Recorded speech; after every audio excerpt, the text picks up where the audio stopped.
योगी कथामृत में आज हम देखेंगे प्रस्तावना। डब्ल्यू वाई इवान स्वेंस MAD Litt DSc Jesus College Oxford. लेखक Tibetan book of the dead, Tibet's great yogi Milarepa, Tibetan yoga and secret documents आदि। योगानंद जी की आत्मकथा का महत्व इस तथ्य के प्रकाश में बहुत अधिक बढ़ जाता है कि यह भारत के ज्ञानी पुरुषों के विषय में अंग्रेजी में लिखी गई गिनी चुनी पुस्तकों में से एक है, जिसके लेखक महोदय ना तो पत्रकार हैं और ना कोई विदेशी, बल्कि वे स्वयं वैसे ही ज्ञानी महापुरुषों में से एक हैं। सारांश यह है कि योगियों के विषय में स्वयं एक योगी द्वारा लिखी गई यह पुस्तक है। एक प्रत्यक्षदर्शी के नाते आधुनिक हिंदू संतों को असाधारण जीवन कथाओं एवं अलौकिक शक्तियों के वर्णनों से युक्त इस पुस्तक का सामयिक और सर्वकालिक दोनों दृष्टियों से महत्व है। इस पुस्तक के प्रख्यात लेखक जिनसे परिचित होने का सौभाग्य भारत तथा अमेरिका में मुझे प्राप्त हुआ था, के प्रति हर पाठक श्रद्धावनत और कृतज्ञ रहेगा। निसंदेह उनकी असाधारण जीवन कथा हिंदू मन तथा हृदय की गहराइयों एवं भारत की आध्यात्मिक संपदा पर अत्यधिक प्रकाश डालने वाली पश्चिम में प्रकाशित पुस्तकों में से एक है। मुझे एक ऐसे संत श्री युक्तेश्वर गिरी से मिलने का भी सौभाग्य प्राप्त हुआ है, जिनके जीवन इतिहास का इस पुस्तक में वर्णन है। इस वंदनीय संत का चित्र मेरी पुस्तक Tibetan yoga and secret documents के मुख्य पृष्ठ पर दिया गया है।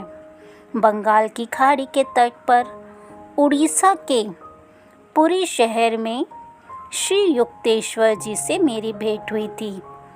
उस समय वे समुद्र तट के निकट स्थित एक शांत आश्रम के प्रधान थे तथा मुख्य रूप से युवा शिष्यों के एक दल को आध्यात्मिक शिक्षा प्रदान कर रहे थे। उन्होंने संयुक्त राज्य अमेरिका तथा समस्त अमेरिका महाद्वीप एवं इंग्लैंड में गहरी रुचि दिखाई और अपने मुख्य शिष्य योगानंद जी की, जिनसे वे हृदय से प्रेम करते थे और जिन्हें उन्होंने अपने संदेशवाहक के रूप में 1920 में पश्चिम में भेजा था, सुदूर देशवर्ती गतिविधियों, विशेषकर कैलिफोर्निया में उनके द्वारा किए जा रहे कार्यों के विषय में मुझसे प्रश्न किए। श्री युक्तेश्वर जी का स्वभाव कोमल और वाणी मृदु थी। उनकी उपस्थिति सुखद थी और अपने शिष्यों द्वारा अनायास आदर प्रदान के वस्तुतः वे योग्य थे। जो कोई भी श्री युक्तेश्वर जी से परिचित था, भले ही वह किसी भी समाज समुदाय का क्यों न हो, उन्हें अत्यंत आदर की दृष्टि से देखता था। आश्रम के प्रवेश द्वार पर वे मेरे स्वागतार्थ खड़े हुए।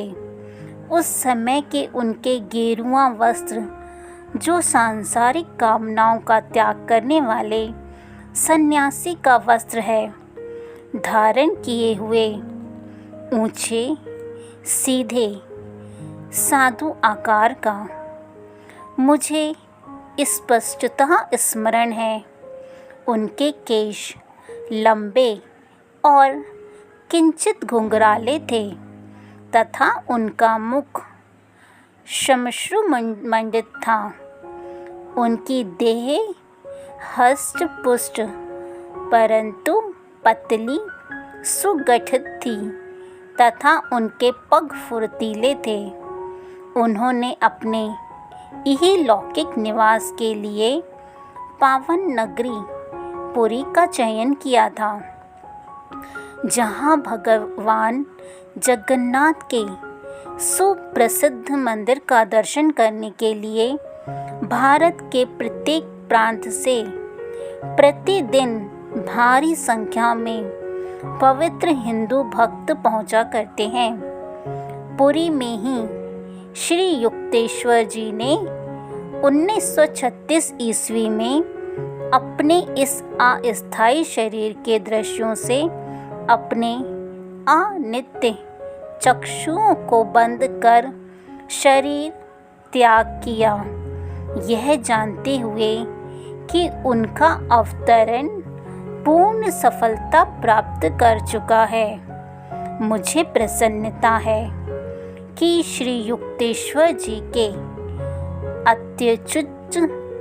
अत्युच्च और पावन जीवन चरित्र से संबंधित इन पंक्तियों को लिखने का सौभाग्य मुझे प्राप्त हो रहा है।